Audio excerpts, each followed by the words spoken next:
Bueno, aquí estamos, un jueves más para apresentar al Señor lo que tenemos para esta noche. Bueno, invito a todos a leer conmigo Lucas 14, 25,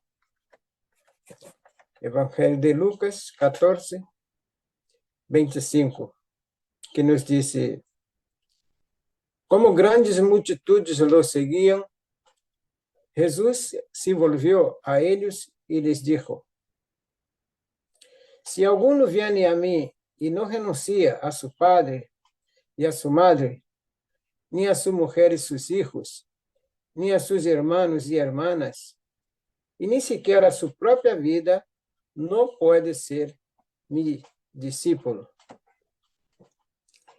Según lo que nos escribe Lucas, grandes multitudes seguiam a Jesús.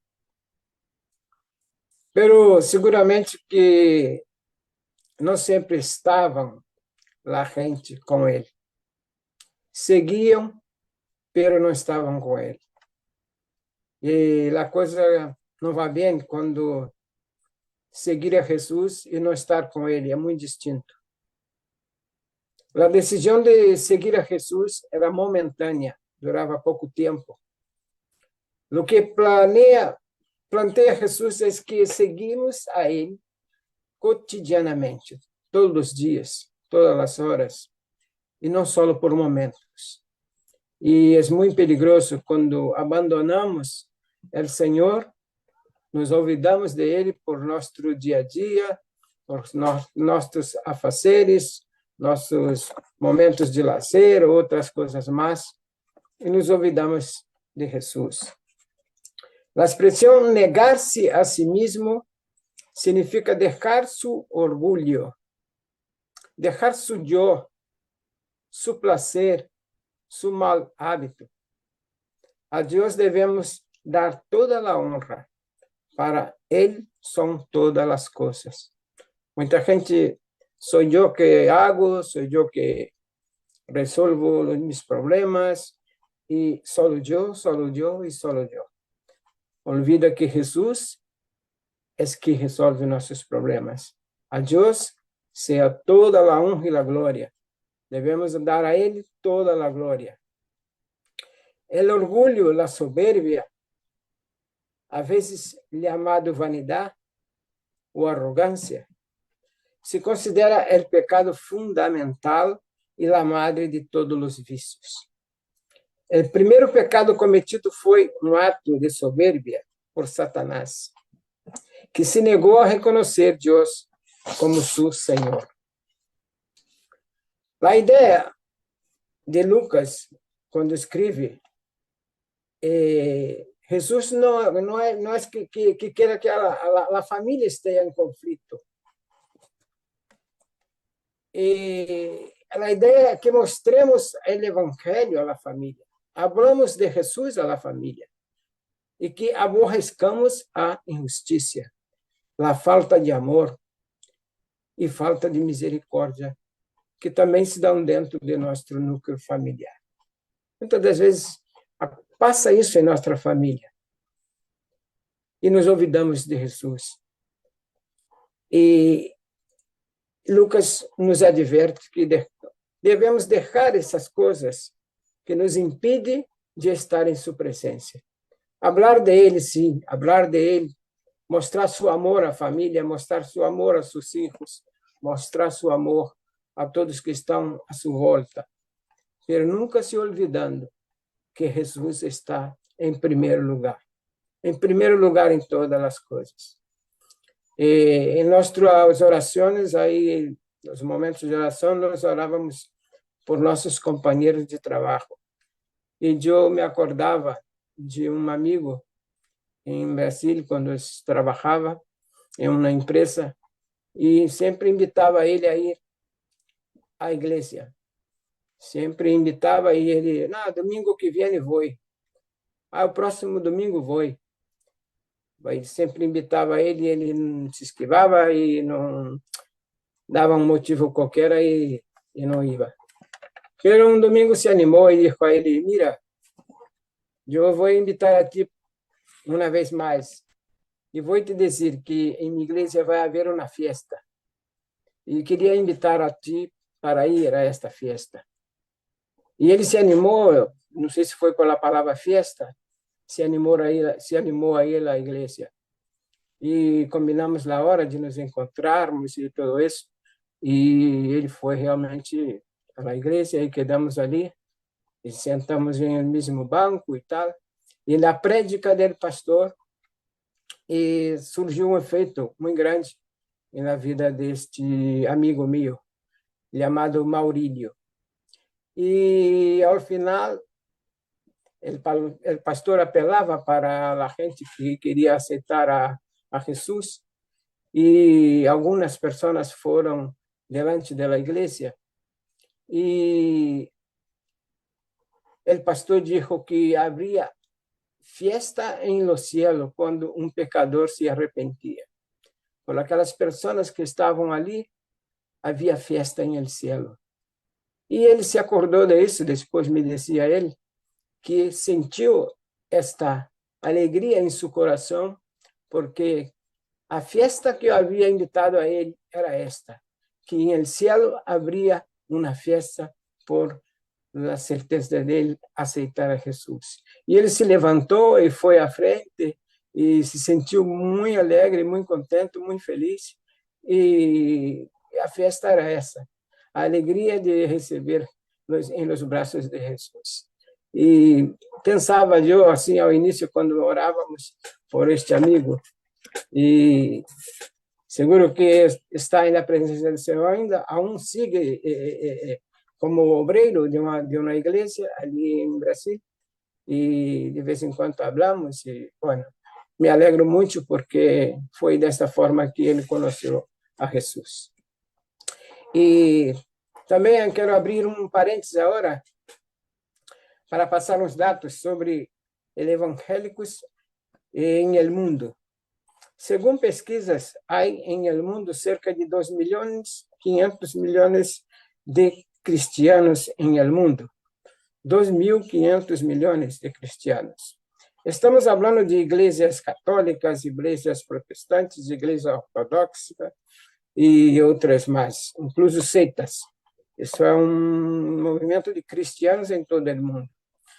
E segundo uma pesquisa que isso aqui é um francês chamado Sébastien Fatz, um especialista em protestantismo evangélico, com estudos de doutorado em la Universidade Sorbonne em Paris, desde estes 2.500.000, 660 milhões seriam cristianos evangélicos em todo o mundo. 660 milhões de cristianos evangélicos. Nos afirma também que 9 de cada 10 cristianos evangélicos estão em Ásia, África e América Latina. E Ásia tem o maior número de cristianos evangélicos, com 215 milhões.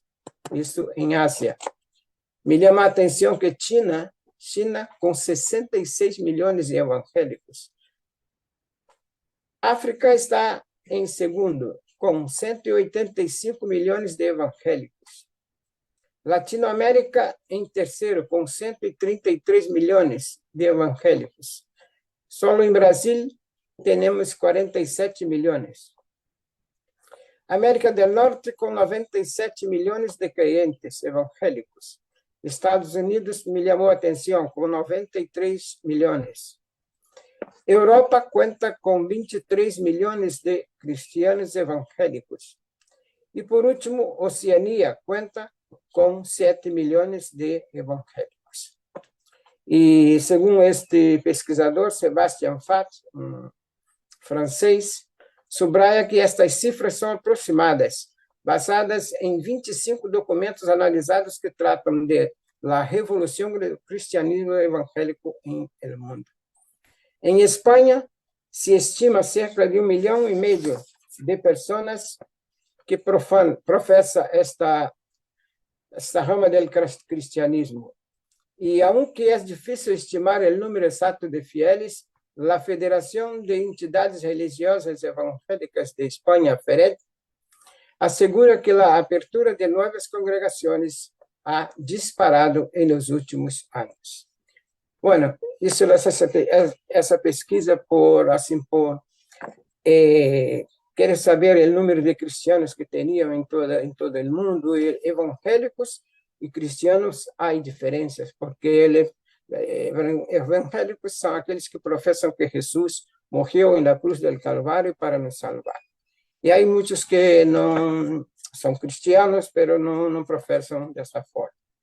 E em seguida vamos ver algumas razões por a qual seguir a Jesus é bom. Em primeiro, porque ele é bom. Primeira coisa que me chama a atenção é que Jesus é bom para todos. E não é para malos nem para bem, é para todos. Jesus nasceu para dar o bem, morreu na cruz del Calvário, para sanar nossos dolores, para dar-nos vida eterna. E significa que Deus sempre atua de acordo com o que é correto, verdadeiro e bueno. A bondade é parte da natureza de Deus. E Ele não pode contradizer sua natureza. A santidade e a justiça são parte da natureza de Deus. Ele não pode fazer nada que seja impío ou injusto. Deus é justo. Amém, irmãos? Jesus declarou: ninguno hay bueno, sino solo Deus. Em Lucas 18:19. Ninguno hay bueno, sino solo Deus. Em segundo, me ha dado vida eterna. Dado a mim e dado a ti, vida eterna. João 3,16 nos diz que se creemos em Jesus, tendremos vida eterna. Passar o resto da eternidade com Jesus. Em nosso verdadeiro hogar, é o lugar que nosso Criador ha preparado para nós. Em el cielo, há lugar para nós. Estamos com Deus, estamos seguros que em el cielo haverá alegria quando partirmos para aquele lugar. Em terceiro, Ele me alimenta. Ele é meu alimento. Juan 6:35 nos diz: eu sou o pão de vida, el que a mim viene nunca passará hambre. Glória a Deus, irmão. Aquele que está com Deus nunca terá hambre, porque Ele é o pão de vida, aquele que nos alimenta, aquele que nos dá condições de vida. Estava outro dia na comida de onde Deus nos dias e que agorava que Deus sempre tem nos dado o pão de cada dia para nos alimentar, e dava graças por isso. E eu depois falei com ele que também Jesus nos dá o pão de vida eterna. E me chamou a atenção isso também. Ele é a luz do mundo. Juan 9:5 diz: eu sou a luz do mundo. Essa frase nos diz que a luz se encontra em Jesus. Pero que pode ser esta luz em nossas vidas? Remove a oscuridade. Jesus quer eliminar nosso pecado e nosso dolor. Jesus quer trazer alegria a nossas vidas e mostrarmos o caminho correto e que devemos seguir. É importante quando estamos em um lugar escuro, que necessitamos buscar alguma coisa, a primeira coisa que hacemos é acender uma luz. Sem luz, não encontramos nada. Aquela viúva que, quando perdeu a sua moeda, a primeira coisa que incendeu foi uma luz para buscar a sua moeda, porque não encontrava. Com a luz apagada, sem luz, em la oscuridade, não se encontra nada. Assim é Jesus, nossa luz. Ele quita a oscuridade de nosso coração, da nossa vida, da nossa mente, de nossa vida cotidiana. Jesus é nossa luz. E por último, porque o Criador é Ele. No início, Rossi dizia que Él todo crió. Y Jesús es el creador de todo. En Génesis 1 dice, en el principio crió Dios los cielos y la tierra. Y la tierra estaba desordenada y vacía, y las tinieblas estaban sobre la faz del abismo, y el Espíritu de Dios se movía sobre la faz de las aguas. Dios ha creado todo. Y dijo la palabra de Dios que todo que Él ha creado fuera bueno. Dice en su palabra, crió y vio que era bueno. Cosa buena parte de Dios. Cosas buenas vienen del cielo. Él crió todo, el cielo, la tierra, las aguas, los animales, todo crió y vio Dios que era bueno. Si era bueno es porque Él ya esperaba la creación del hombre y sabía que el hombre iba a disfrutar de todo eso. Entonces, Él no iba a crear cosas malas para el hombre. El hombre sí procura las cosas malas, pero Dios ha creado cosas buenas para el hombre.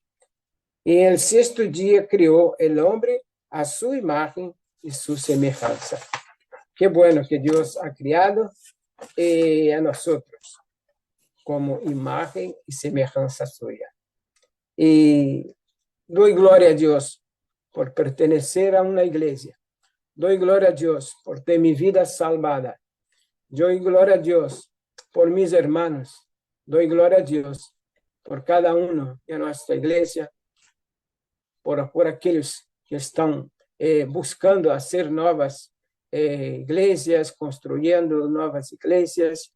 Doy gloria a Dios por aquellos hermanos que son espirituales, que cada día van buscando más al Señor y que podamos crecer y crecer mucho más, dice en sabiduría y gracia, y que podamos ser cada vez más unidos en el Señor y proclamando su evangelio a toda criatura.